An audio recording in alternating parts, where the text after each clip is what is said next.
Como ingenieros asumimos el compromiso de liderar el debate sobre cómo reconstruir de manera más inteligente, integrando la innovación, sostenibilidad y eficiencia.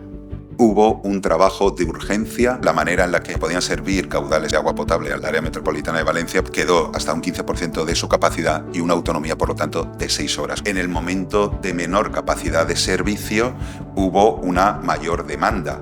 Una llamada a colaborar con los ayuntamientos en la coordinación futura. Hay que establecer prioridades. Lo primero y más importante es cuidar la vida de las personas y a pesar de disponer de planes y medidas de emergencia, el impacto de la devastación con el alcance territorial, que ha sido mucho mayor que en otras ocasiones, y la cantidad de población afectada, lo que requiere en estos casos es músculo y necesidad de recursos. Necesitamos planes de resiliencia que sean conjuntos y que podamos dotar de infraestructuras mucho más robustas a todos los municipios. Hemos tenido que reinventar el concepto de la red de ecoparques.